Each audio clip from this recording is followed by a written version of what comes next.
নমস্কার বন্ধুরা, কেমন আছো? আমি আজকে দেখো একটা নতুন চিকেন স্যালাড নিয়ে চলে এসেছি। হ্যাঁ, এটা ত্রিপুরার ফেমাস আইটেম চিকেন স্যালাড। তা আমি প্রিয়াঙ্কা আজকে তোমাদের জন্য এই রেসিপিটা নিয়ে চলে এসেছি আমার চ্যানেল রমা কিচেনে। তাই এখানে পেঁয়াজ নিয়ে নিয়েছি, দেখতেই পাচ্ছ, আদা আর রসুন আর কাঁচা লঙ্কা নিয়েছি 4-5টা। তা আমি একটা বিয়ের পরে আমি একটা বৌদি বাড়িতে গেছিলাম তখন ত্রিপুরার ওখানে। তা ওখানে আমি এই আইটেমটা আমি ফার্স্ট খাই, আমার খুব ভালো লাগে। তা আমি তারপরে তার কাছ থেকে শিখে নিয়েছি, বিষয়টা জেনেছি। দেখো এখানে ফার্স্টে আমি গরম জলের মধ্যে কিন্তু আমি দিয়ে দিলাম চিকেনগুলো। তাও হয়ে গেল আমার অনেকগুলো বছর, কারণ আমার স্বামীর তখন আমার নতুন বিয়ে হয়েছে, প্রায় 2012 সালে তোমার কথা বলছি। তখন সদ্য আমার বিয়ে হয়েছিল। তাই এর মধ্যে চিকেনটা যখন হাফ সেদ্ধ হয়ে আসছে এর মধ্যে দিয়েছিলাম নুন। তা আমি ঘুরতে গিয়ে খেয়েছিলাম। তা এখানে একটা তাওয়া বসিয়ে নিয়েছি, তাওয়ার মধ্যে কিন্তু নিয়ে নিয়েছি আদা রসুন আর কাঁচা লঙ্কা।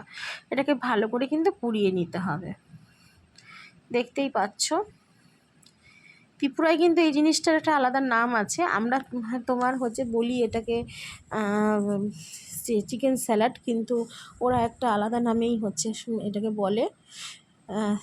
দেখো এখানে আমার চিকেনটা আমি দেখে নিই একটু ভালো করে সেদ্ধ হয়েছে নাকি। হ্যাঁ, অনেকটাই ভালো করে সেদ্ধ হয়ে গেছে, দেখতেই পাচ্ছ।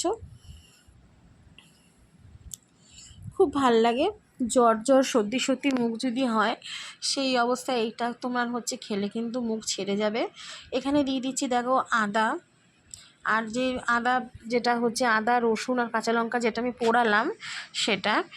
এটাকে আমি ভালো করে একবার মিক্সিতে চালিয়ে নেব।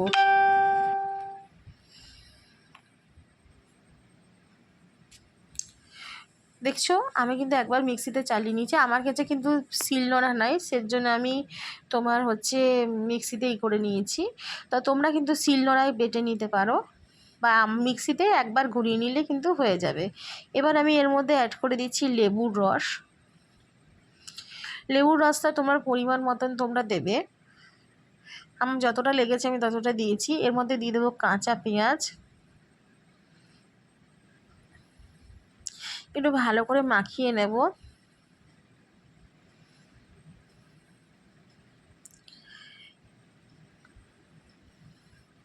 ভীষণ ভালো লাগে, বিশ্বাস করো। তোমরা এটা রুটি দিয়ে, ভাত দিয়ে, কিংবা পরোটা দিয়ে, কিংবা স্যান্ডউইচের মতন মধ্যে দিয়ে খেতে পারো, সত্যি খুব টেস্টি। আমার ছেলে তো চেয়ে চেয়ে খেয়েছে 2বার করে, ওর এত ভালো লেগেছে। এটা কিন্তু খুব হেলদি, আমরা যারা ডায়েট করি তারা কিন্তু এটা আমরা খেতেই পারি। এর মধ্যে দিয়ে দিলাম অল্প পরিমাণে বিট লবণ, আর তোমাদের যদি মনে হয় তোমরা এখানে গোলমরিচ অ্যাড করতে পারো। তাহলে চলো, আমার কিন্তু রেসিপিটা হয়ে গেছে। হ্যাঁ, আমি এটা এবার সার্ভ করে দেব। তা আমার এই রেসিপিটা কেমন লাগলো অবশ্যই কিন্তু কমেন্ট করে জানাবে।